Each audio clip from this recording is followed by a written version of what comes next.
नमस्कार बच्चों, आपका स्वागत है मेरे चैनल में। आज मैं आपको पढ़ा रहा हूं circle chapter exercise 17.b cover करेंगे। क्वेश्चन नंबर 16 से आज मैं आपको पढ़ाऊंगा। बच्चों, इन क्वेश्चंस को करने के लिए आपको इक्वेशन और सर्कल का स्टैंडर्ड फॉर्म पता होना चाहिए और जनरल फॉर्म भी पता होना चाहिए।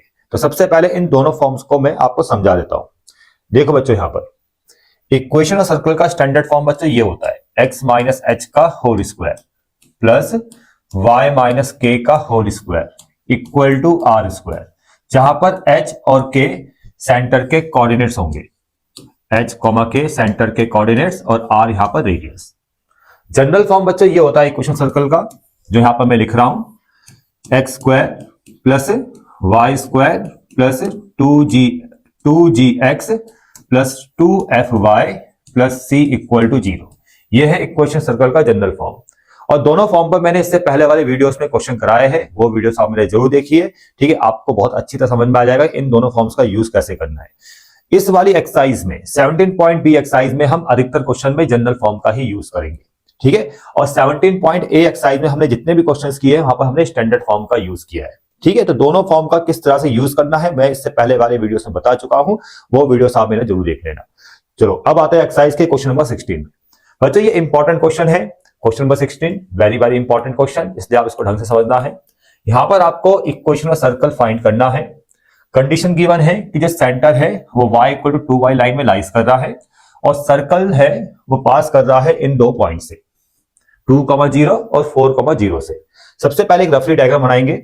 ये सर्कल है बच्चों, और यहां पर ये जो सर्कल है ये 2,0 और 4,0 से पास कर रहा है। ठीक है, रफली डायग्राम है। अब हम यहां पर क्या करेंगे बच्चों, इस सर्कल का जनरल फॉर्म लिखेंगे, क्योंकि अधिकतर क्वेश्चन हम जनरल फॉर्म की हेल्प से ही करने वाले हैं। तो इस वाले सर्कल का जो जनरल फॉर्म आएगा, इक्वेशन ऑफ सर्कल का जनरल फॉर्म, तो ये है बच्चों x square plus y square plus 2gx plus 2fy plus c equal to 0। और अगर आपको इक्वेशन निकालना है तो आपको gfc का वैल्यू फाइंड करना पड़ेगा, फिर इसमें पुट करना है, आपका आंसर आ जाएगा। gfc का वैल्यू फाइंड करने के लिए पहली कंडीशन ये है कि ये जो सर्कल है ये 2,0 से पास कर रहा है, तो ये 2,0 इस इक्वेशन के जनरल फॉर्म को सेटिस्फाई करेगा। ठीक है, इक्वल टू 0 भी लगा देना बच्चों यहां पर। ठीक है ना, तो 2,0 को क्या करेगा, सेटिस्फाई करेगा। तो देखो यहां पर एट 2,0 एक्स की जगह 2 पुट करना है, तो 2 का स्क्वायर 4, y की जगह 0, उसको लिखने की जरूरत नहीं है। x की जगह 2 इंटू 2 4g आ जाएगा। y की जगह 0 पुट करना है, उसको लिखने की जरूरत नहीं है, प्लस c इक्वल टू 0। तो इक्वेशन मिल गई आपको 4g plus c plus 4 equal to 0। ये आ गई इक्वेशन 1। दूसरा पॉइंट यहां पर है 4,0, ये भी सर्कल में लाइज कर रहा है, तो ये इक्वेशन और सर्कल के जनरल फॉर्म को सेटिस्फाई करेगा। तो आपने यहां पर x की जगह 4 पुट करना है, y की जगह 0। समझ में आ रहा है आपको? तो दूसरा पॉइंट हम लेंगे एट 4,0, इसको यहां पर पुट करेंगे, x की जगह 4 का स्क्वायर 16, y की जगह 0, उसको मत लिखिए, x की जगह 4 2 जा 8g आ जाएगा, और y की जगह 0, इसको लिखने की जरूरत नहीं है, और प्लस c। इसको ढंग से लिख लो, तो इसको हम लिख लेते हैं 8g plus c plus 16, c plus 16 equal to 0। तो बच्चे ये आ चुकी है इक्वेशन 2। अब इन दोनों को सॉल्व करके आप g और c का वैल्यू फाइंड कर सकते हो। सॉल्व कैसे करना है, एलिमिनेशन मेथड से। पहले आप इक्वेशन 1 को लिख लो, 4g plus c plus 4 equal to 0। Equation 2 ये है बच्चों 8g plus c plus 16 equal to 0। Sign change करेंगे, 8g minus 8g plus 4g, तो माइनस का 4g, ये कैंसिल हो जाएगा, माइनस 16 प्लस 4, ये आएगा माइनस का 12 इक्वल टू 0। माइनस का 4g, इसको वहां लेके जाएंगे और ये आ जाएगा आपका प्लस का 12, और g आ जाएगा आपका माइनस का 3। इतना क्लियर बच्चों? और g इक्वल टू माइनस 3। तो अब यहां पर देखिए बच्चों, यहां पर इसको आप फर्स्ट सेकंड में कहीं पुट कर दो। फर्स्ट में पुट कर देते हैं हम, यहां पर पुट इन फर्स्ट। तो यहां पर देखो g की जगह -3 रखना है, g की जगह -3, तो 4 इंटू जी की जगह -3 रखेंगे, plus c plus 4 equal to 0। 3 4 जा 12, माइनस का 12 plus c plus 4 equal to 0 और C -12 प्लस 4 माइनस का 8 इक्वल टू 0 और C आपका 8 आ जाएगा। तो G और C तो फाइंड कर लिया, अब आपको F फाइंड करना है। F कैसे फाइंड होगा देखो बच्चों, यहाँ पर समझो, डायग्राम में समझो। अभी सेंटर के कोऑर्डिनेट्स मैंने इससे पहले वाले वीडियो में बताया था आपको कि वो होते हैं G और F की टर्म में -G और -F। ठीक है, सेंटर के कोऑर्डिनेट्स तो ये होते हैं। ठीक है, तो जनरल फॉर्म में सेंटर के कोऑर्डिनेट्स हम क्या लेंगे, -G, -F। अब यहां पर क्या बोला है कि जो सेंटर है वो y equal to 2y line में राइज कर रहा है। अब y इक्वल टू 2 एक हॉरिजॉन्टल लाइन है। ठीक है, y इक्वल टू 2 एक हॉरिजॉन्टल लाइन है। अगर मैं इसको ड्रॉ करता हूं ऐसे, ठीक है, और ये सेंटर से पास हो रही है, ये कौन सी लाइन है, y इक्वल टू 2। तो यहां से कंफर्म होगा कि ये जो -f है ना, ये 2 के इक्वल होगा, क्योंकि y इक्वल टू 2 दूसरा कोऑर्डिनेट है और -f भी यहां पर दूसरा कोऑर्डिनेट है। तो इसका मतलब -f इक्वल टू 2 के इक्वल आ जाएगा, सीधा डायरेक्ट आप फाइंड कर सकते हो। तो -f equal to 2 then f equal to -2। समझ में आ गया बच्चों? ठीक है, तो हॉरिजॉन्टल लाइन हमने ड्रॉ कर दी। ठीक है, y इक्वल टू 2 सेंटर से पास हो रही है और y इक्वल टू 2 मतलब दूसरा कोऑर्डिनेट हमेशा 2 रहेगा और दूसरा कोऑर्डिनेट यहाँ पर क्या है, -f। इसका मतलब -f भी 2 के इक्वल आएगा, देन f इक्वल टू -2।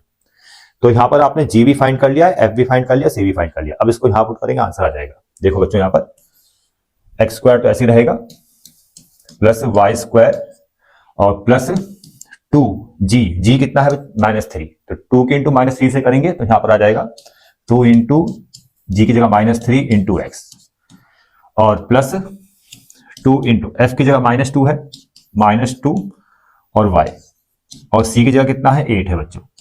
ठीक है, जी एफ सी का वैल्यू पुट कर दिया है। तो x square plus y square 2 3 6 -6x 2 2 4 minus का 4y प्लस 8 इक्वल टू 0। तो ये आ गया आपका इक्वेशन ऑफ सर्कल।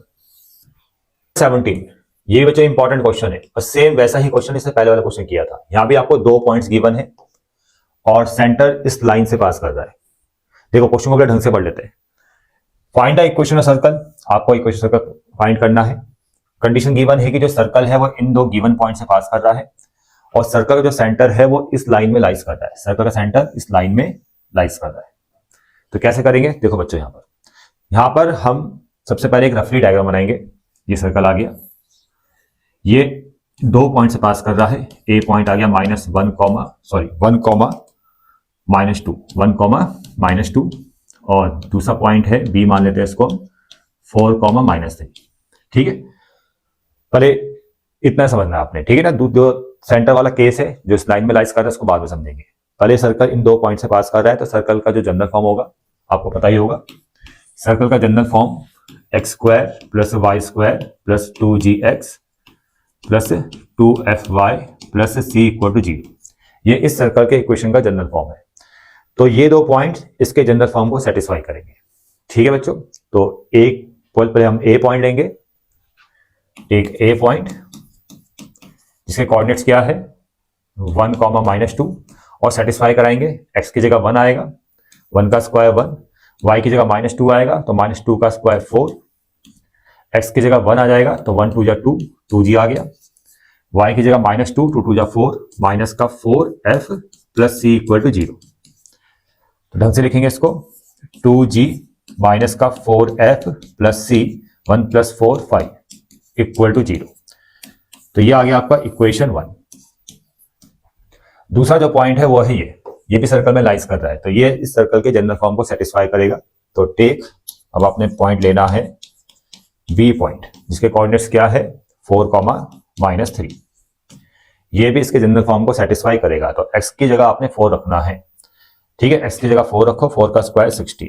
y की जगह आपने y की जगह -3 रखना है तो -3 का स्क्वायर 9। ठीक है, x की जगह 4 4 2 8 तो यहाँ पर 8g आ जाएगा, y की जगह -3 3 2 6, ये माइनस का 6f plus c equal to 0।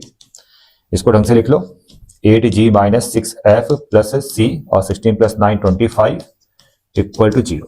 ये आ गई इक्वेशन 2। अब यहां पर 1 और 2 को सॉल्व करके c को कैंसिल करना है। ठीक है, 1 2 को सॉल्व करके c को कैंसिल करना है। उसके लिए आप क्या करेंगे, इक्वेशन 2 से इक्वेशन 1 को माइनस कर दो या इक्वेशन 1 से इक्वेशन 2 को माइनस कर दो, कैसे भी कर सकते हो। ठीक है, तो मैं डायरेक्ट कर रहा हूं यहां पर इक्वेशन 2 माइनस इक्वेशन 1। तो जब 2 से 1 को माइनस करेंगे तो 8g से पहले माइनस होगा 2g। जब 8g से 2g माइनस होगा तो कितना आएगा, 6g आएगा। तो यहां पर 6g लिख दो। उसके बाद माइनस का 6f से आप माइनस का 4f माइनस करोगे तो माइनस मेरा प्लस हो जाएगा, और minus 6f plus 4f minus का 2f। ठीक है, माइनस का 2f। इसको मैं अलग से आपको बता देता हूं। देखो माइनस का 6f से क्या माइनस हो रहा है, माइनस का 4f माइनस हो रहा है, माइनस का 4f, तो ये माइनस माइनस प्लस, तो माइनस का 6f minus minus plus 4f, ये आएगा माइनस का 2f। ठीक है, तो माइनस का 2f आ गया। अब c से c तो कैंसिल हो जाएगा, 25 से 5 माइनस करेंगे तो 20 आएगा प्लस का, तो प्लस 20 इक्वल टू 0। ठीक है, तो ये इक्वेशन g और f की टर्म में आ चुकी है। इतना आपको समझ में आ गया। ठीक है, अब आएंगे हम जो दूसरी कंडीशन यहां पर दे रखी है कि सेंटर इस लाइन में लाइज कर रहा है, सेंटर इस लाइन में लाइज कर रहा है। तो देखो बच्चों, यहां पर सेंटर के कोऑर्डिनेट्स क्या होते हैं, अगर आप f और g के टर्म में इमेजिन करोगे तो सेंटर के कोऑर्डिनेट्स होते हैं minus g comma minus f, minus g comma minus f। अब ये अगर सेंटर इस लाइन में लाइज कर रहा है तो ठीक है, तो सेंटर के कोऑर्डिनेट्स इसको क्या करेंगे, सेटिस्फाई करेंगे इस लाइन की इक्वेशन को। लिखा है ना, centre lies on the line. ठीक है, लिख लेता हूं इस लाइन को मैं। सेंटर क्या है, minus g comma minus f lies on line 3x plus 4y plus 10 equal to 0। इतना समझ में आ गया। तो सेंटर के जो कोऑर्डिनेट्स है इसको सेटिस्फाई करेंगे। x की जगह तो माइनस g आ जाएगा, तो ये आएगा माइनस का 3g, और y की जगह माइनस f आ जाएगा, तो कितना आएगा यहां पर, माइनस का 4f प्लस 10 इक्वल टू 0। ठीक है बच्चों, अब ये तो इक्वेशन 3 मान लो, इसको इक्वेशन 4 मान लो। अब इन दोनों को अगर सॉल्व करोगे तो आपका g और f फाइंड हो जाएगा एलिमिनेशन मेथड से। अब सॉल्व कैसे करना है, देखो यहां पर है, यहां पर 2 के इंटू कर दो आप सिंपली, इसमें 2 के इंटू कर दो। ठीक है, यहां पर 2 के इंटू करेंगे तो ये आएगा माइनस का 6g, ये आएगा माइनस का 8f, और 2 टाइम्स 20 इक्वल टू 0। ये आ गया, इसको मान लेना 4, ये आ गया इक्वेशन 4। अब जब मैं इसको सॉल्व करूंगा, अब इसको रफ कर देते हैं। अब यहां देखो जरा ध्यान से, इसको और इसको मैं सॉल्व कर रहा हूं। तो देखो पहले इसको लिखूंगा मैं, 6g माइनस का 2f प्लस 20 इक्वल टू 0। फिर ये वाली इक्वेशन लिखो, माइनस का 6g माइनस का 8f प्लस 20 इक्वल टू 0। ये कैंसिल हो जाएगा। ठीक है, प्लस का है माइनस का है, माइनस 2 माइनस 8 माइनस का 10f आ जाएगा। ठीक है, 20 आ जाएगा प्लस का 40 इक्वल टू 0। इसको वहां लेके जाएंगे तो माइनस से माइनस कैंसिल हो जाएगा, 10f इक्वल टू 40, और यहां पर आपको f इक्वल टू 4 मिल जाएगा। ठीक है, जैसे आपको f4 मिला, इसको थर्ड में पुट कर दो, इक्वेशन थर्ड में। जैसे आप इक्वेशन थर्ड में पुट करोगे f की वैल्यू 4, तो आपको मिलेगा यहां पर 6g माइनस 2 4 जा 8, 4 2 जा 8, समझ में आ रहा है, माइनस 8 प्लस 20 इक्वल टू 0। तो 6g इक्वल टू 20 में से 8 गया तो ये आएगा 12, प्लस का वहां जाके माइनस हो जाएगा माइनस 12, तो g आपका आ जाएगा माइनस का। तो g भी कंफर्म हो चुका है, एफ जी कंफर्म हो चुका है। आपको सी फाइंड करना है तो सी फाइंड करने के लिए फर्स्ट में पुट कर दो। इसको मैं यहां से रफ करता हूं। देखो यहां पर take put in first, put in equation 1। देखो पहले ढंग से लिख लेता हूं मैं, 2g minus 4f plus c plus 5 equal to 0। ये फर्स्ट इक्वेशन थी ना, इसमें g का वैल्यू पुट करो, g का वैल्यू -2, f का वैल्यू 4, g का वैल्यू -2 पुट करेंगे, 2 इंटू -2 -4, f का वैल्यू 4 पुट करेंगे, c प्लस 5 इक्वल टू 0। उसके बाद 2 इंटू -2, यह आएगा माइनस का 4, 4 4 जा 16, -16 plus c plus 5 equal to 0। -4 -16 -20 से 5 को माइनस करेंगे 15, माइनस का -15 प्लस c इक्वल टू 0, और c इक्वल टू आ जाएगा 15। ठीक है, f g c तीनों फाइंड कर दिया है। अब आपने क्या करना है, लास्ट में इसको करो रफ। अब ये जो जनरल फॉर्म है इक्वेशन ऑफ सर्कल का, इसमें देखो अब मैं आंसर फाइनल आंसर आपको बता रहा हूं, x square plus y square, G का वैल्यू पुट कर देना है। जी का वैल्यू कितना आया था आपका, -2 आया था, तो +2 इंटू -2 इंटू एक्स। ठीक है, एफ का वैल्यू कितना आया था, 4 आया था, तो यहां पर 2 इंटू 4 इंटू वाई, और सी का वैल्यू कितना था, सी 15 था, इक्वल टू 0। तो x square plus y square, 2 two जा 4 माइनस 4x, 2 4 जा 8 y प्लस 15 इक्वल टू 0। तो ये आ चुका है इक्वेशन ऑफ सर्कल जो आपको फाइंड करना था। ठीक है बच्चों, इंपॉर्टेंट क्वेश्चन है ये वाला, याद रखना। क्वेश्चन नंबर 18 देखो बच्चों। अब यहां पर देखो, क्वेश्चन नंबर 18 में ना आपको कोई इक्वेशन सर्कल फाइंड नहीं करना। यहां पर स्ट्रेट लाइन का जो इक्वेशन लाइन का कंसेप्ट है उसका यूज करके हम इसको सॉल्व करेंगे। हाँ, यहां पर जो जिक्र किया गया है सर्कम सेंटर का, वो क्या होता है मैं भी आपको बताऊंगा। फिलहाल आपका जो इसमें फर्स्ट वाला पार्ट है, ठीक है, उसको हम सॉल्व करेंगे, उसके बाद हम सर्कम सेंटर वाले केस में आएंगे। ठीक है, तो देखो बच्चों, क्वेश्चन को ढंग से समझना है। इस क्वेश्चन में एक ट्राइंगल एबीसी है, ये ट्राइंगल आ गया, और डायग्राम में फोकस करना, याद रखना। डायग्राम को समझ में आ गया, सबको समझ में आ जाएगा। एक ट्राइंगल एबीसी है, ए बी और सी, जिसके वर्टिसेस आपको गिवन है 4,4, बी है 5,3 और सी आपको दे रखा है 6,0।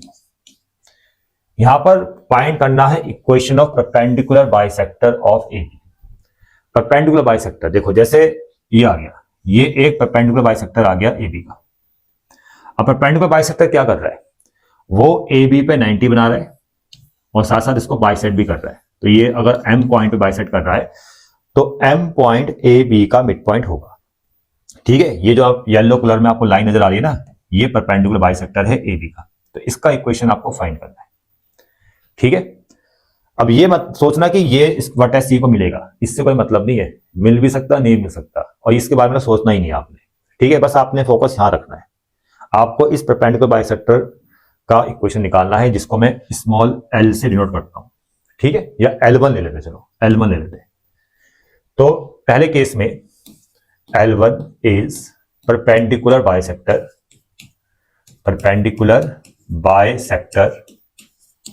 Of a b. और जब परपेंडिकुलर बाइसेक्टर है तो एक तो 90 बनाएगा एपी पर, और ए बी को बाइसेक्ट करेगा, मतलब ये डिस्टेंस इक्वल आएगा, और एम ए बी का मिड पॉइंट होगा। ठीक है, m is mid point of a b, m is mid point of a b. समझ में आ गया आप लोगों को?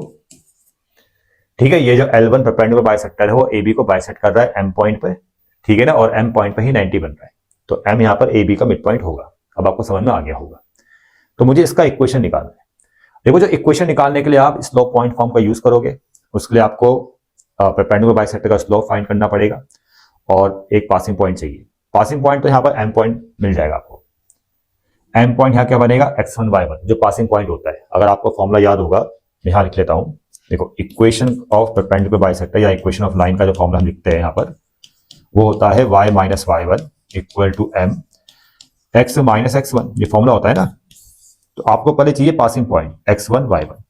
तो पासिंग पॉइंट परपेंडिकुलर बाइसेक्टर क्या बनेगा, ये m पॉइंट बनेगा। ठीक है, तो इसको मैं यहां पर फाइंड करके दिखा देता हूं। डायरेक्ट निकल सकता है, एम ए बी का मिड पॉइंट है, तो 4 प्लस 5/2 और 4 प्लस 3/2, 4 प्लस 3/2। तो एम के कोऑर्डिनेट्स जो आ जाएंगे 9/2 और 4 प्लस 3 7/2। ठीक है, इतना क्लियर। अब हमें इस परपेंडिकुलर बाइसेक्टर का क्या चाहिए, स्लोप चाहिए। 90 वाले केस में हम स्लोप को फाइंड कर सकते हैं। कैसे? पहले मैं ए बी का स्लोप निकालूंगा और उसको उल्टा करेंगे, साइन चेंज करेंगे, तो इस परपेंडिकुलर बाइसेक्टर का स्लोप भी आ जाएगा। ये भी आपने क्लास 10th में पढ़ा था, और इससे पहला जो चैप्टर है अगर आपने पढ़ रखा है तो उसमें भी आपने ये चीज पढ़ी होगी। ठीक है, तो यहाँ पर देखो साइड में मैं बता देता हूँ, यहाँ पर समझा देता हूँ। सबसे पहले हम स्लोप निकालेंगे ए बी का स्लोप।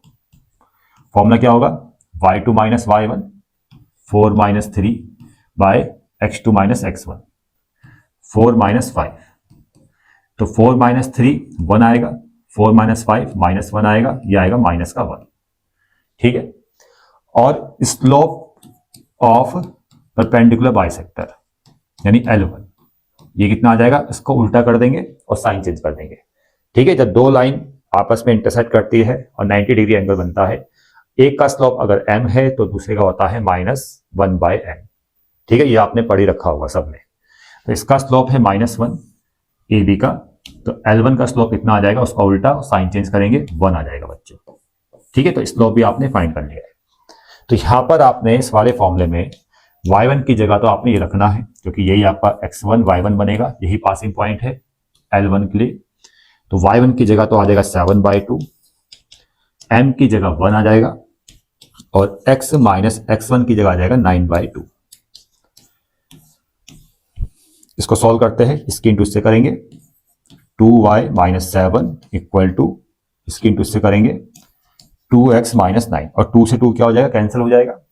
इसको उधर लेके जाएंगे, इसको इधर, तो आंसर आएगा 2x, इसको उधर लेके गए, माइनस 2y, इसको उधर लेके आएंगे इक्वल टू -7 + 9, और 2x minus 2y equal to 2, और 2 से डिवाइड दे दो तो x minus y equal to y। तो ये आंसर आ चुका है पहले वाले परपेंडिकुलर बाइसेक्टर का।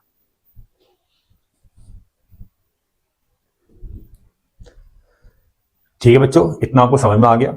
ये अभी एक पार्ट हुआ है, इसमें एक पार्ट का भी फर्स्ट वाला पार्ट, मतलब ए बी का परपेंडिकुलर बाइसेक्टर हमने अभी, इसका इक्वेशन हमने अभी फाइंड किया है। ठीक है, अब सेम प्रोसेस करना है यहां पर भी बीसी वाले केस में। बीसी ये रहा, इसका भी हम एक परपेंडिकुलर बाइसेक्टर ड्रॉ कर लेंगे, जैसे ये आ गया। ठीक है, ये हम मान लेते हैं एन पॉइंट। ठीक है ना, ये एन पॉइंट पर जो ये लाइन है, इसको मैं नाम दूंगा L2। ये एन पॉइंट पर क्या कर रहा है, BC को क्या कर रहा है, बाइसेक्ट कर रहा है, और साथ साथ क्या बना रहा है, 90 बना रहा है। तो NBC का क्या होगा, मिड पॉइंट होगा। ठीक है, इसको मैं नेक्स्ट पेज में आपको समझाता हूं। तो N is mid point of BC। ठीक है, डायग्राम में बनाता हूं यहां दोबारा से। ये ट्राइंगल था, ये B और ये C और ये A। कोऑर्डिनेट्स क्या थे इसके, 4 4 5 3 और 6 0। यहां पर है 4 4, यहां पर था 5 3, और यहां पर आ गया 6 0। ये आ गया दूसरा वाला केस। ठीक है, ये आ गया परपेंडिकुलर बाइसेक्टर L2, और यहां पर हमने लेट किया था N। ठीक है ना, इसका भी इक्वेशन आपको निकालना है। तो सेम प्रोसेस, सबसे पहले हम N पॉइंट निकालेंगे, क्योंकि N मिड पॉइंट होगा। ठीक है, हमने यहां पर लिख दिया है, और L2 is a perpendicular bisector, जिसका इक्वेशन हमें फाइंड करना है। तो सबसे पहले हम N पॉइंट को फाइंड करेंगे। फॉर्मूला बनेगा mid point formula, x1 + x2/2, यानी 5 + 6/2, 3 + 0/2, 3 + 0/2। ठीक है, तो ये आ जाएगा आपका 11/2, 3/2। तो ये आ गया मिड पॉइंट। ठीक है, इस पॉइंट से, एन पॉइंट से ये परपेंडिकुलर बाइसेक्टर जो है BC का, वो पास हो रहा है। तो ये बन जाएगा आपका x1 y1 इक्वेशन के लिए, ये x1 y1 बन जाएगा। अब हमें इस परपेंडिकुलर बाइसेक्टर का स्लोप निकालना है। इसका स्लोप निकालने के लिए हम पहले BC का स्लोप फाइंड करेंगे। Slope of BC, slope of BC find करेंगे। फॉर्मूला बनेगा y2 - y1 यानी 0 - 3 बाय x2 - x1 यानी 6 - 5 -3/1, और आ जाएगा माइनस का 3। ठीक है, ये स्लोप ऑफ BC आ गया। अब इस परपेंडिकुलर बाइसेक्टर L2 का स्लोप कितना आएगा, क्योंकि 90 यहां पर बन रहा है ना। ठीक है, तो स्लोप ऑफ L2 आ जाएगा आपका, इसको उल्टा कर देंगे, साइन चेंज कर देंगे, 3 का उल्टा 1/3 और माइनस का प्लस हो जाएगा। ठीक है, ये स्लोप आ चुका है। अब आप इक्वेशन फाइंड करोगे, इक्वेशन ऑफ L2, फॉर्मूला आपको पता ही है, y - y1 equal to m x - x1। तो y - y1 कितना है, 3/2 है। m की जगह कितना आएगा, 1/3। x - x1 की जगह कितना आ जाएगा, 11/2, क्योंकि यही आपका पासिंग पॉइंट बनेगा। ठीक है, n is a passing point for perpendicular bisector. ठीक है, तो 11/2 समझ में आ गया सबको। और इसको हम सॉल्व करेंगे तो 2 की इंटू से 2y माइनस, और 3 इक्वल टू 2 की इंटू से करेंगे तो 2x - 11/2, 2 से 2 कैंसिल हो जाएगा, 3 की इंटू इससे करेंगे तो आपका आंसर जो आएगा 3 2 6 y 3 3 9 माइनस का 9 इक्वल टू 1 की इंटू 2x से करेंगे 2x 1 की इंटू 11 से माइनस 11। अब इसको इधर लेके आ जाओ तो 2x माइनस 6y इसको इधर लेके आएंगे equal to minus 9 plus 11। 2x minus 6y equal to 2 आ जाएगा और इसको हम 2 से डिवाइड देंगे तो x minus 3y equal to 1। तो ये आ चुका है दूसरे वाले परपेंडिकुलर बाइसेक्टर का इक्वेशन। ठीक है बच्चों, यहां तक सॉल्व कर लिया है, मतलब ए बी और बी सी का जो परपेंडिकुलर बाइसेक्टर थे दोनों का इक्वेशन फाइंड कर लिया है, L1 का भी L2 का भी। ठीक है, वो आपको समझ में आ गया होगा। अब यहां पर आपको कोऑर्डिनेट्स फाइंड करने हैं सर्कम सेंटर के।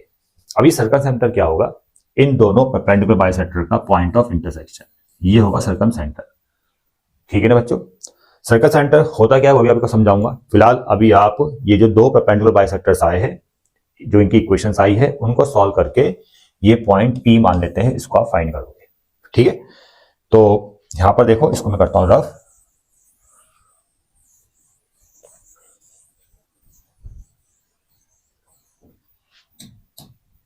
देखो पहले वाला परपेंडिकुलर बाइसेक्टर का इक्वेशन क्या आया था, ये आया था x minus y equal to 1, इसको भी रफ कर लो। और दूसरा वाला जो परपेंडिकुलर बाइसेक्टर है उसका इक्वेशन ये आया था x minus 3y equal to 1, x minus 3y equal to 1। Sign change करेंगे, x x कैंसल, यहां पर आएगा आपका 2y minus y plus 3y 2y equal to 1 से 1 कैंसिल 0, तो y इक्वल टू 0 आ गया, y 0। अब इसको पुट कर दो यहां पर, x माइनस 0 इक्वल टू 1, तो x इक्वल टू 1। तो ये जो पॉइंट ऑफ इंटरसेक्शन आया है दोनों परपेंडिकुलर बाइसेक्टर का, दोनों इक्वेशन को सॉल्व करके, दोनों के इक्वेशन को सॉल्व किया तो पॉइंट ऑफ इंटरसेक्शन कितना आ गया, x1 y0, वो आ चुका है आपका 1,0। तो ये जो P पॉइंट डिफाइन किया है ये आपका सर्कम सेंटर है। ठीक है, और आपको यहां पर कोऑर्डिनेट्स फाइंड करने थे सर्कम सेंटर के। ठीक है, अब आगे देखो, आगे वाले पार्ट में आते हैं। आपको रेडियस फाइंड करना है circum circle of the triangle ABC. देखो बच्चों, अभी सर्कम सेंटर और सर्कम सर्कल होता है क्या है, समझो चीज को। जब आप, ये सेंटर है और ये आगे रेडियस, रेडियस हमेशा वर्टेक्स से ड्रॉ की जाएगी। जैसे वर्टेक्स ये आ गया, ये आ गया, ये रेडियस है बच्चों, ये आर है। ठीक है, ये भी आर है, ये भी आर है, समझना चीज को। तो इस सर्कम सेंटर को मैं सेंटर मान के एक सर्कल ड्रॉ करूंगा, और सर्कल कैसे ड्रॉ होगा, ऐसे ड्रॉ होगा। ये मतलब जो ट्राइंगल है ना वो सर्कल के अंदर सर्कमस्क्राइब हो जाएगा। ऐसा नहीं होगा कि सर्कल ये आ गया और ट्राइंगल ऐसे आ रहा है, नहीं। जो डायग्राम बनेगा, ये ट्राइंगल है, उसका एक ऐसा पॉइंट होगा जो यहां पर हमने P को लिया है। ठीक है, उसको सेंटर मान के हम जब सर्कल को ड्रॉ करेंगे तो वो तीनों वर्टिसेस को टच करेगा, ऐसे तीनों वर्टिसेस को, ट्राइंगल के तीनों वर्टिसेस को टच करेगा।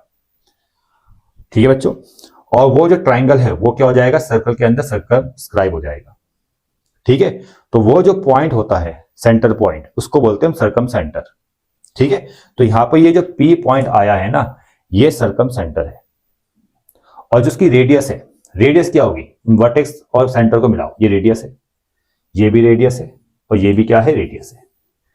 समझ में आ रहा है। अब इसको यहां देखो, ये पॉइंट आ गया, वर्टेक्स ए यहां पर था, ये रेडियस आ गई। यहां से देखोगे तो ये रेडियस है, ये रेडियस है। अगर आपको रेडियस की लेंथ निकालनी है, क्योंकि थर्ड वाले पार्ट में आपको रेडियस ही फाइंड करना है, देखो ना यहाँ पर radius of circum circle of the triangle ABC, तो यहां पर आपको आर निकालना है। P पॉइंट आपको पता है, P पॉइंट कितना आया था, 1,0। ठीक है, P पॉइंट कितना आया था आपका 1,0, और A पॉइंट कितना है 4,4। तो आप ये डिस्टेंस फॉर्मूले से रेडियस फाइंड कर लो। ठीक है, A पॉइंट कितना है 4,4, और रेडियस अगर फाइंड करना है तो डायरेक्ट डिस्टेंस फॉर्मूला अप्लाई करो, 4 - 1 या 4 - 1 का होल स्क्वायर और 4 - 0 का होल स्क्वायर। यहां पर 3 का स्क्वायर 9 आएगा, यहां पर 4 का स्क्वायर 16, √25 यानी 5, रेडियस 5 आ जाएगा, मतलब ये डिस्टेंस आपका 5 आएगा। और इसको भी चेक कर लो आप, यहां से भी चेक कर लो ना, बी पॉइंट से भी चेक कर लो डिस्टेंस।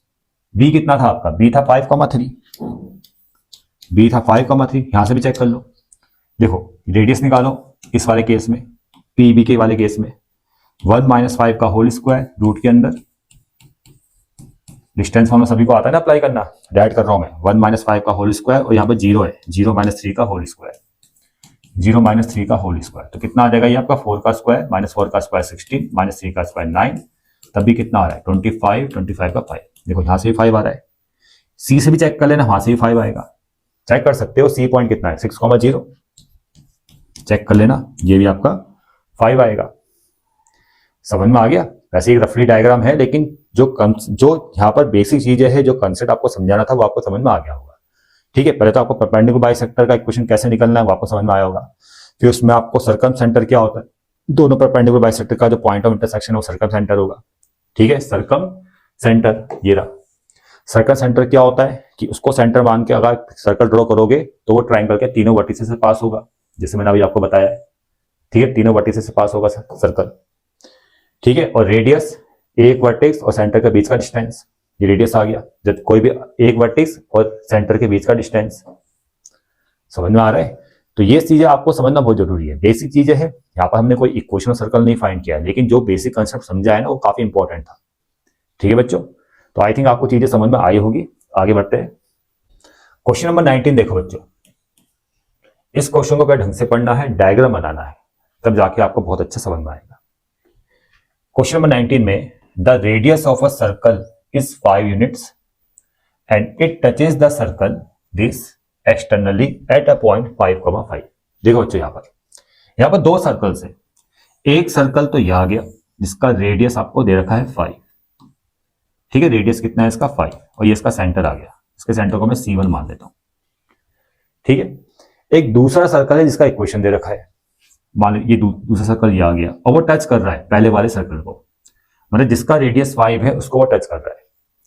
जिसका इक्वेशन गिवन है, मतलब इस वाले सर्कल का इक्वेशन हमें क्या है गिवन है, x² + y² माइनस का 2x माइनस का 4y माइनस 20 = 0। इस वाले सर्कल का इक्वेशन गिवन है। ठीक है, और ये जो सर्कल है ये इस वाले सर्कल को टच कर रहा है जिसका रेडियस हमें गिवन है। समझ में आ गया। किस पॉइंट पे टच कर रहा है, P पॉइंट पे। P पॉइंट यहां पर हमें क्या दे रखा है 5,5। ठीक है बच्चों, आपको इक्वेशन ऑफ सर्कल फाइंड करना है। कौन से, किसका इक्वेशन सर्कल फाइंड करना है आपको इस वाले सर्कल का इक्वेशन फाइंड करना है जिसका रेडियस हमें गिवन है। इसी का तो फाइंड करोगे, इसका तो पता है ना। समझ में आ रहा है। हमें इस वाले सर्कल का इक्वेशन फाइंड करना है। अब अगर मुझे इस वाले सर्कल का इक्वेशन फाइंड करना है तो इसको मुझे सेंटर निकालना पड़ेगा, और इस बार मैं सेंटर के कोऑर्डिनेट्स मानूंगा h और k। मैं f g नहीं लूंगा, मैं क्या लूंगा h और k। ठीक है, अब और यहां पर मैं इस वाले सर्कल का सेंटर निकाल सकता हूं। सर्कल का सेंटर कैसे निकल सकता है, क्योंकि मुझे इस वाले सर्कल का इक्वेशन गिवन है ये, तो मैं इस वाले सर्कल का सेंटर निकाल सकता हूं यहां से डायरेक्ट। x का कोएफिशिएंट, ठीक है -2, और यहां पर मैं C2 लिख देता हूं पहले। C2 इस वाले सर्कल का सेंटर है तो C2 पहले निकाल देता हूं मैं।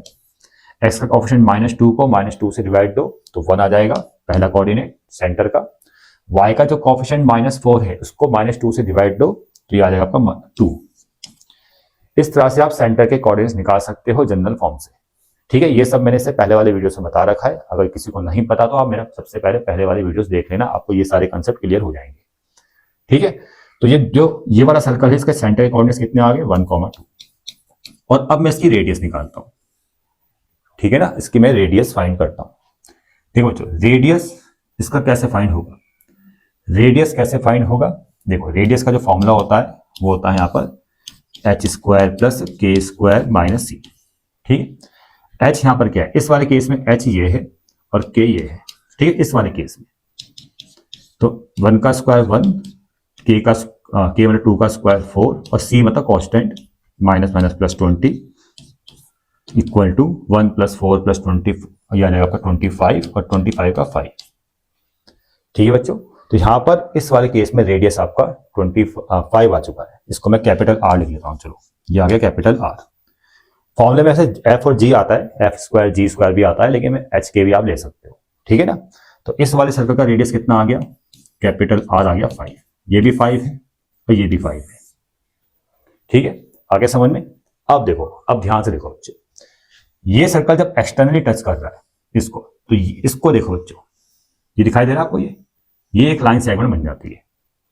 और ये लाइन सेगमेंट किसका सम है, ये स्मॉल आर और ये कैपिटल आर का सम है। और इसको आप यहां पर शो कर सकते हो इस पूरे डायग्राम को। देखो ये C1 है, H, K, जिसके कोऑर्डिनेट्स H, K दिए मैंने, ये C2 है, ठीक है, C1 और C2 यहां पर आ गया 1, 2, ठीक है। और ये इसका बीच का जो डिस्टेंस होगा वो किसके इक्वल होगा, R प्लस कैपिटल आर, मतलब ये distance R plus capital R, और बीच में आ गया P पॉइंट, बीच में आ गया P पॉइंट 5, ठीक है। ये भी 5, ये भी 5, यहां से यहां तक स्मॉल r, यहां से यहां तक कैपिटल R, और दोनों 5 है। इसका मतलब रेशो क्या है, इक्वल है। तो इस बार रेशो में 1:1 ही लेता हूं, समझ में आ गया। तो उस तरह से ये जो 5 होगा ये इन दोनों का मिड पॉइंट होगा, यानी 5 यानी P जो होगा, P जो होगा वो C1 C2 का मिड पॉइंट होगा, समझ में आ रहा है। तो आप मिड पॉइंट फॉर्मूले से H निकलेगा, फिर मिड पॉइंट फॉर्मूले से K भी निकल जाएगा। पहले कोऑर्डिनेट के लिए जो 5 आएगा वो H प्लस 1 के इक्वल होगा, H प्लस 1/2, तो tan equal to H plus 1 और H आ जाएगा आपका 9। और ये दूसरा कोऑर्डिनेट 5 इक्वल टू कितना आएगा, K प्लस 2/2, 2 5 जा 10 इक्वल टू K प्लस 2, और K आपका आ जाएगा इस बार 8। समझ में आ गया, H ओके कंफर्म हो गया।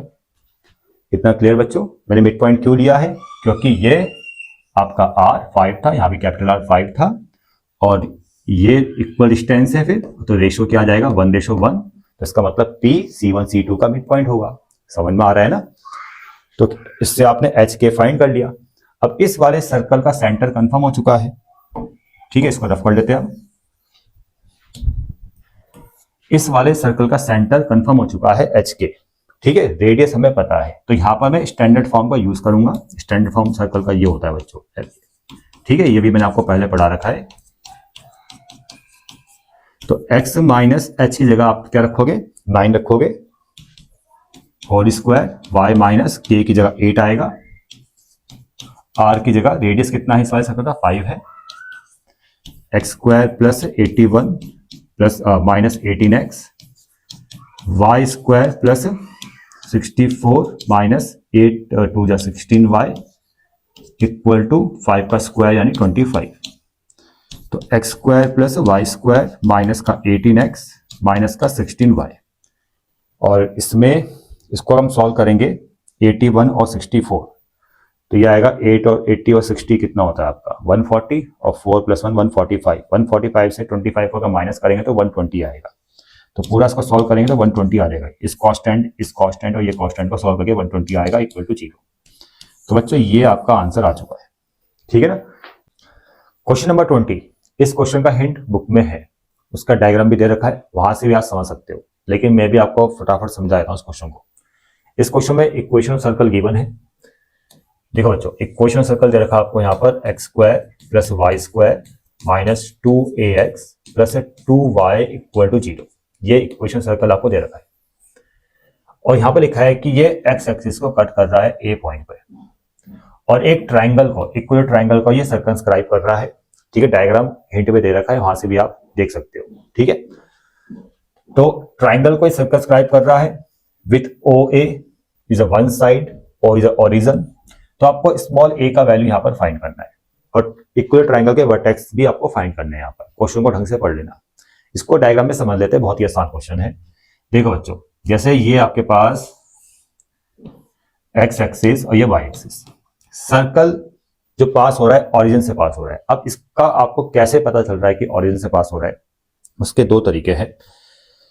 एक तरीका तो ये है कि जिस इक्वेशन सर्कल में कांस्टेंट टर्म नहीं होती है, जिस इक्वेशन और सर्कल में कांस्टेंट टर्म नहीं होती है, तो वो सर्कल हमेशा ऑरिजिन से पास होगा। अब देखो, इसमें कोई कांस्टेंट टर्म नहीं है, यहाँ पर एक्स स्क्वायर की टर्म है, वाई स्क्वायर की टर्म है, एक्स की टर्म है, वाई की टर्म है, कांस्टेंट टर्म नहीं है, इसका मतलब ये ऑरिजिन से पास हो रहा है, ठीक है। ऐसे आप चेक कर सकते हो। दूसरा तरीका, आप इसमें एक बार x इक्वल टू 0 और y इक्वल टू 0 पुट करके, ठीक है, सॉल्व करो, कोऑर्डिनेट्स फाइंड कर लो। तो एक कोऑर्डिनेट आएगा 0,0, तो इसका यहां से भी कंफर्म होगा कि ये सर्कल आपका ओरिजिन से पास होगा। तो देखो इसको मैं पहले समझा देता हूं आपको। आप इस इक्वेशन ऑफ सर्कल में x इक्वल टू 0 रखो, ठीक है। तो जैसे आप x इक्वल टू 0 रखोगे तो आपको मिलेगी वाई स्क्वायर वाली term, y square plus 2y equal to 0। तो y कॉमन आ गया और y प्लस 2 इक्वल टू 0, तो यहां पर आ जाएगा आपका y इक्वल टू 0 और y इक्वल टू 2, माइनस का 2, ठीक है। तो x 0 पे देखो y 0 आ रहा है ना, तो एक पॉइंट 0,0 आ गया। तो बस यहीं से कंफर्म हो गया कि ये सर्कल ओरिजिन से पास करता है। क्लियर।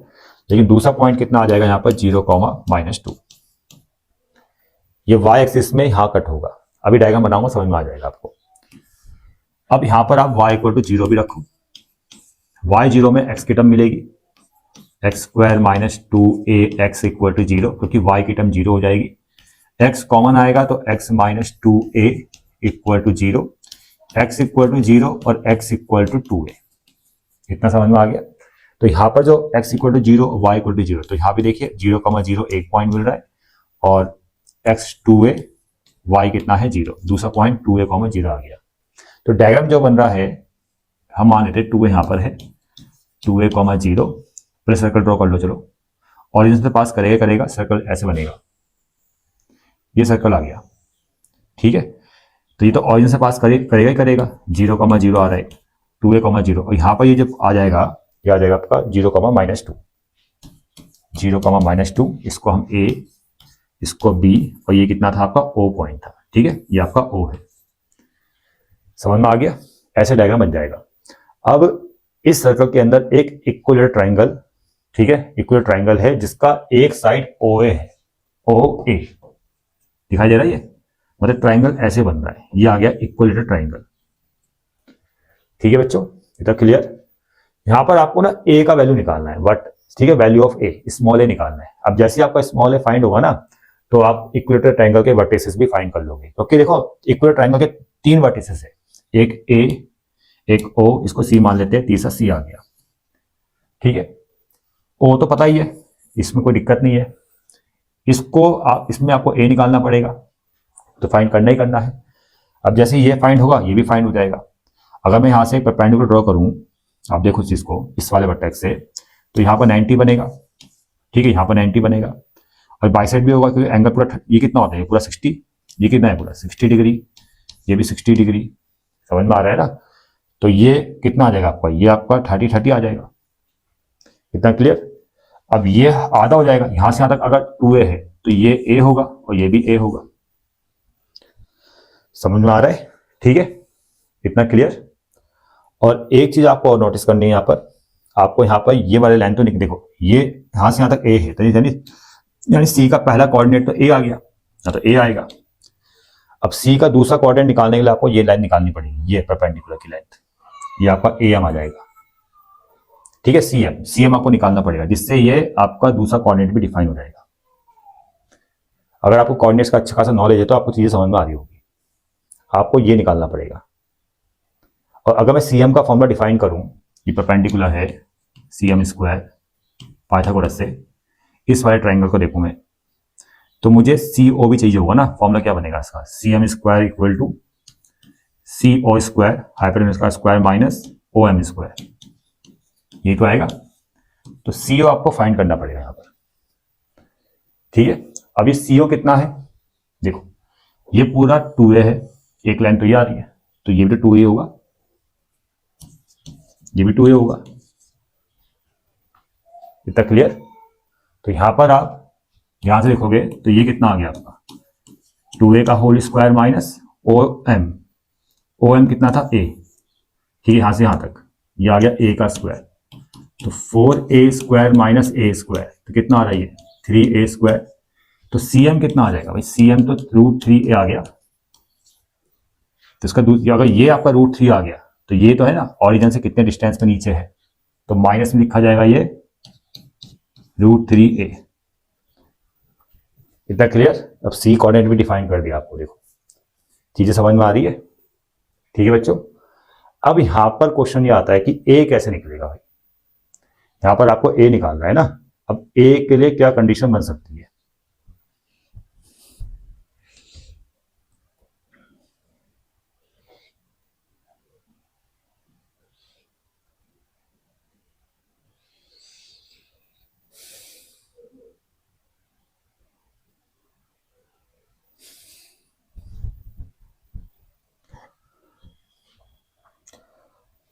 इतना समझ में आ गया बच्चों। अब क्वेश्चन ये है कि भाई पहले तो ए स्मॉल ए आपको फाइंड करना है। अब स्मॉल ए को फाइंड करने के लिए यहां पर आपने क्या करना है, देखो पहले मैं इसको रफ कर देता हूं, इसको रफ कर देते हैं। अब इसकी कोई जरूरत नहीं है, मेन तो देखो डायग्राम है, डायग्राम समझ में आ गया ना, तो सबको समझ में आ जाएगा।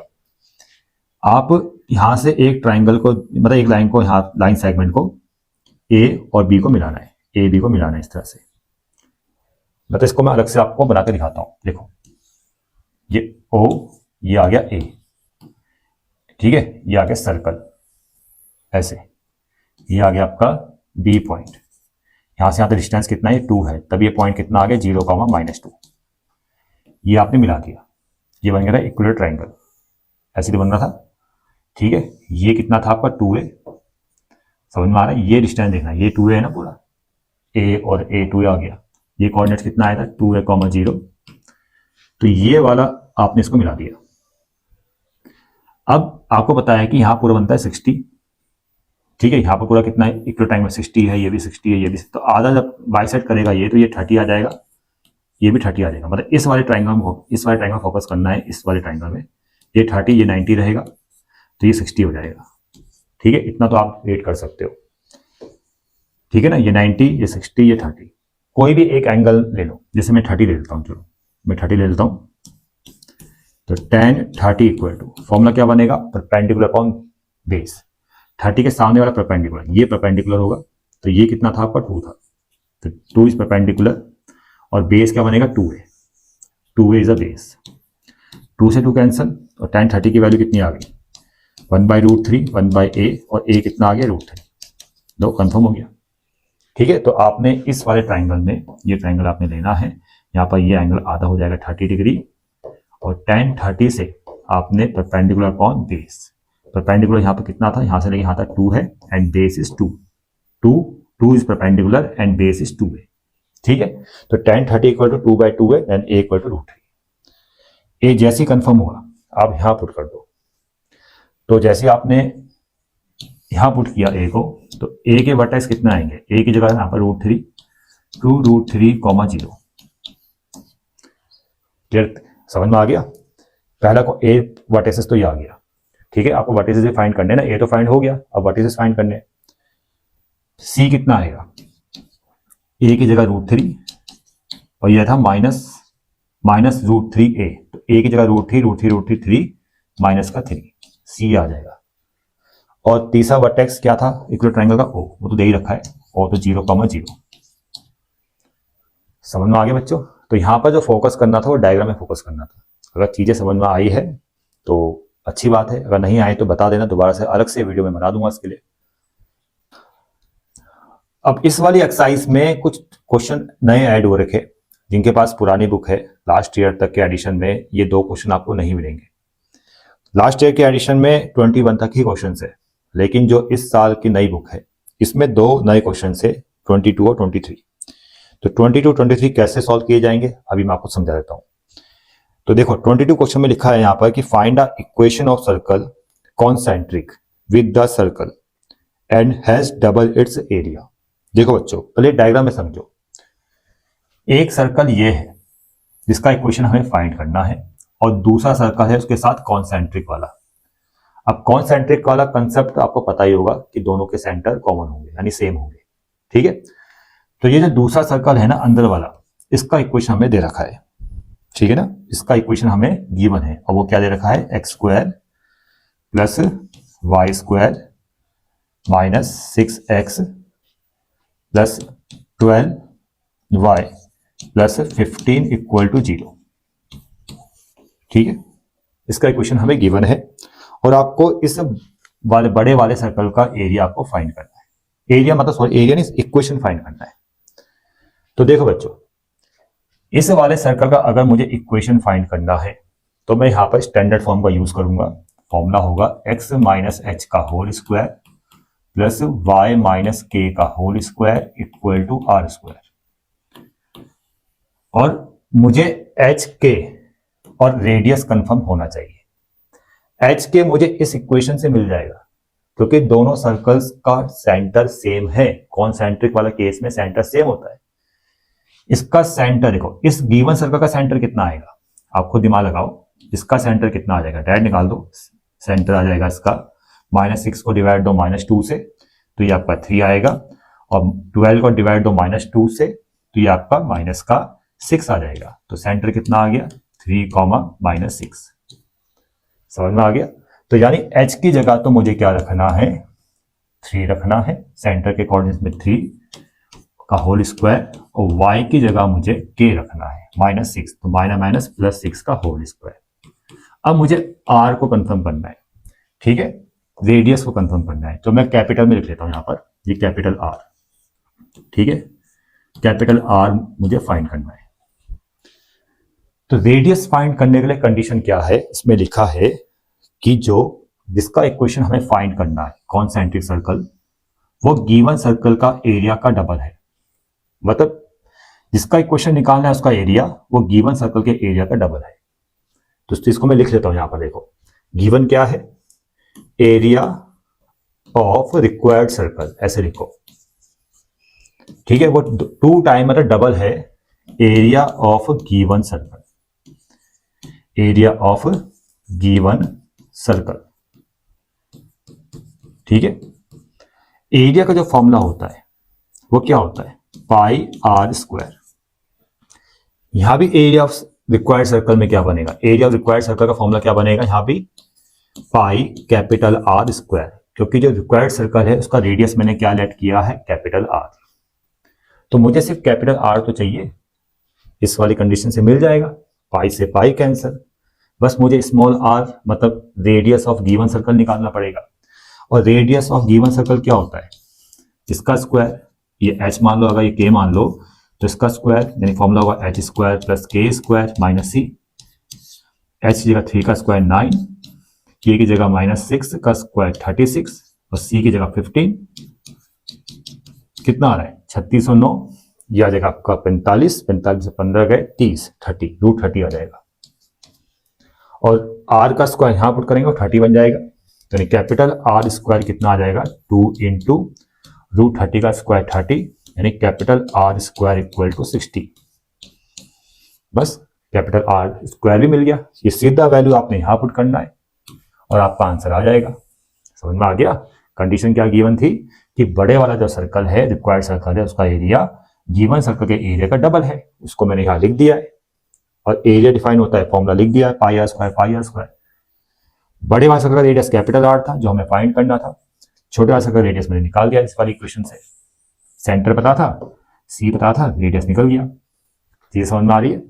उसके बाद आपने यहां पुट किया, कैपिटल R निकल गया, कैपिटल R का वैल्यू यहां पुट कर दो, ठीक है। कैपिटल R² का डायरेक्ट वैल्यू यहां पुट करो, तो देखो सीधा आंसर, उसको सॉल्व करो, x² + 9 माइनस का 6x, y² + 36 प्लस का 12y, इसका वैल्यू 60 आया था, यहाँ 60 रख दो, = 60। तो x² + y² माइनस का 6x प्लस का 12y, 36 और 9 कितना होता है, 45, 45 और 60, 60 में से 45 को माइनस करेंगे तो ये आएगा आपका 15, इसको तो लेके आएंगे -15 = 0। तो ये आंसर चेक कर लेते हैं, बिल्कुल सही आंसर आ रहा है, ठीक है। कितना क्लियर, 22 क्वेश्चन था ये, समझ में आ गया। अब लास्ट क्वेश्चन जो है, वैसे जो लास्ट क्वेश्चन है ना यहाँ पर, ऐसा क्वेश्चन मैंने आपको इससे पहले वाले वीडियो में पढ़ा रखा है, वो क्वेश्चन नंबर है आपका 13, वो देखना, सेम क्वेश्चन है लास्ट वाला। यहाँ पर 3 लाइंस गिवन है, ठीक है, और 3 लाइन से बन रहा है एक ट्राइंगल, और ट्राइंगल सर्कल हो रहा है सर्कल के अंदर। देखो ऐसा क्वेश्चन मैंने आपको पढ़ा रखा है, पिछले वाला वीडियो देख लेना, लेकिन मैं समझा देता हूं आपको। एक सर्कल के अंदर एक ट्राइंगल सर्कमस्क्राइब हो रहा है, ये A, ये B और ये C, और इसमें ये बोला है कि इन 3 लाइन का इक्वेशन, मान लेते हैं कि इस वाली का इक्वेशन ये गिवन है, दे रखा है क्वेश्चन में, तीनों लाइन का इक्वेशन गिवन है ना आपको, तो इसका इक्वेशन ये आ गया। दूसरी लाइन का इक्वेशन है 3y = 4x, इसको मान लेते हैं 3y = 4x, तो इसको लिख दो y = 4x/3। और जो तीसरी लाइन है वो है 2y = 3x, ये तीसरी लाइन का इक्वेशन ये है 2y = 3x, यानी y = 3x/2। एक रफली डायग्राम है, ठीक है, बिल्कुल एग्जैक्ट वैसे नहीं बना जैसे बनना चाहिए, ये रफली डायग्राम है। तो 3 लाइन का इक्वेशन आपको दे रखा है। तो यहां पर आपको क्या करना है कि तीनों लाइन की इक्वेशन को सॉल्व करना है। जैसे पहले इसको सॉल्व करेंगे तो ए पॉइंट निकलेगा, ठीक है। आपने क्या करना है, इस y का वैल्यू जो 3x/2 है यहां पुट कर दो, तो कितना आ जाएगा 3x/2 equal to x plus 2, ये आएगा आपका 3x equal to 2x plus 2 to 4, और 3x से 2x cancel, x equal to 4, x 4 आ गया, यहां पुट करेंगे तो 4 3 12, ठीक है। y इक्वल टू 3 इंटू 4/2, 2 से जाएगा या 2 10, 2 3 6, तो a पॉइंट कितना आ गया 4,6, ये आपका 4,6 आ गया, ठीक है, क्योंकि हमने इसको और इसको सॉल्व किया और ए क्या है, इन दोनों लाइन का पॉइंट ऑफ इंटरसेक्शन, ठीक है ना। तो इस लाइन को सॉल्व करके आपका ए पॉइंट निकल गया। उसी तरह से आप इसको और इसको सॉल्व करोगे, ठीक है। हाँ देखो, इस y का वैल्यू को यहां पुट कर दो, तो 4x/3 equal to x plus 2, तो 4x equal to 3x equal to 3x plus 3 2 6, 4x से 3x cancel, x equal to 6, इस 6 को यहां पुट करो तो y equal to 4 into 6/3, 3 2 6, 2 4 8, y equal to 8। तो ये आपका c कोऑर्डिनेट आ गया। c कोऑर्डिनेट कितना है 6,8। अब b कोऑर्डिनेट अगर फाइंड करना है तो इन दोनों को सॉल्व करना है, क्योंकि दो लाइंस का पॉइंट ऑफ इंटरसेक्शन b है, इनको सॉल्व करके आपका b निकल जाएगा।